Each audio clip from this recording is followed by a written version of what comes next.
Hello, everyone. Welcome to the News Browse News broadcast.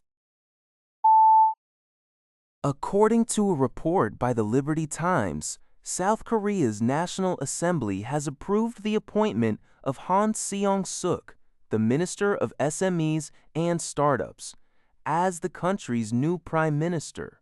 With this confirmation, she officially becomes the second female prime minister in South Korean history and the 50th prime minister overall. President Lee Jae-myung, who previously appointed Han to lead the Ministry of SMEs and Startups last year, nominated her for the prime ministership earlier this month. The National Assembly vote passed with 166 in favor and one invalid vote out of 167 lawmakers present.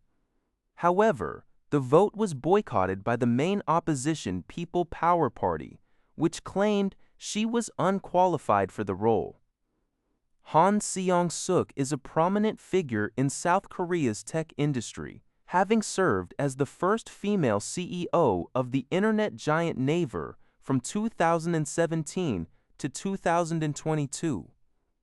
During her tenure, she successfully diversified Naver's businesses into e-commerce and platform services. Her ascension to the head of the cabinet is expected to bolster the Lee Jae-myung administration's efforts to drive AI adoption and foster innovation-led economic growth. According to a report from the Liberty Times, the French Parliament has passed a significant piece of legislation aimed at curbing the impact of ultra-fast fashion. The law specifically targets e-commerce platforms like Shein, Temu, and AliExpress, which are often criticized for their business models that rely on the mass production of low-cost, disposable clothing. This influx of cheap goods is blamed for contributing to mountain-sized piles of textile waste and severe environmental pollution. Proponents of the bill, including National Assembly member Anne-Cécile Violande, argue that the industry's rapid growth requires strict government oversight. The new regulations will include a ban on advertising for these ultra-fast fashion brands across various media platforms and the elimination of tax incentives for donating unsold goods.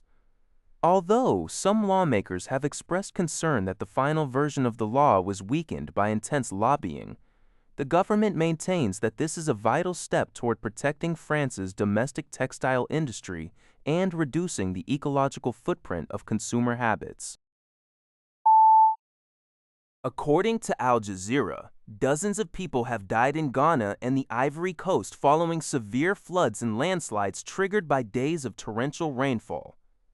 In Ghana's capital, Accra, at least 12 deaths have been confirmed after heavy rain submerged homes and roads on Monday. The Greater Accra Regional Fire Command reported that emergency crews worked through the night, successfully rescuing more than 400 stranded residents. Officials warn that the death toll could rise as several people remain missing. In the neighboring Ivory Coast, heavy downpours that began on Saturday have also claimed lives. While the government has not released an official tally, sources close to the emergency services indicate that approximately 20 people have died. The disaster has drawn criticism over the government's preparedness. Ghanaian President John Mahama attributed the unprecedented rainfall, amounting to 140 millimeters in a single day, to changing climatic conditions, while also pledging to address human factors such as illegal structures blocking waterways. Meanwhile, meteorological agencies have warned residents to prepare for more rain in the coming days. According to NHK, Japan has officially raised its international tourist departure tax from 1,000 yen to 3,000 yen, approximately $18, effective Wednesday. The tax applies to all travelers leaving the country, including Japanese citizens, and is automatically added to the cost of airfares, cruise tickets, and other travel bookings purchased starting Wednesday.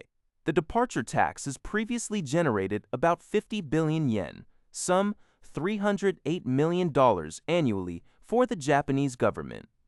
With this latest hike, the tax is projected to bring in an additional 120 billion yen, about $739 million each year.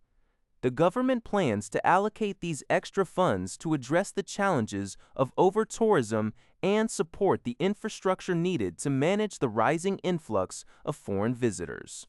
At the same time, to ease the financial burden on Japanese citizens traveling abroad, the government has reduced passport application fees starting Wednesday. Specifically, the fee for acquiring a 10-year passport has been slashed by 7,000 yen, approximately $43.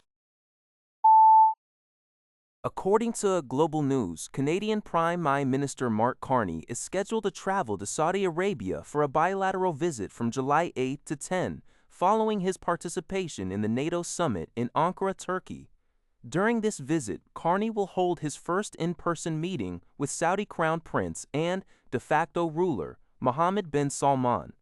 Carney's office announced that the leaders will seek to deepen the partnership between Canada and Saudi Arabia across several key sectors, including energy, critical minerals, defense, infrastructure, and investment.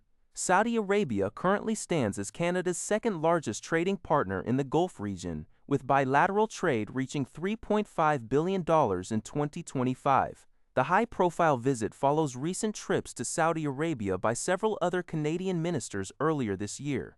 However, the meeting also draws attention to the controversial history of the Crown Prince, whom the U.S. Central Intelligence Agency concluded in 2018 had ordered the murder of Saudi journalist Jamal Khashoggi inside the consulate in Istanbul. Despite this, Canada continues to engage with the nation to build on economic and strategic ties. That's all for this video. Thank you for watching. See you in the next video.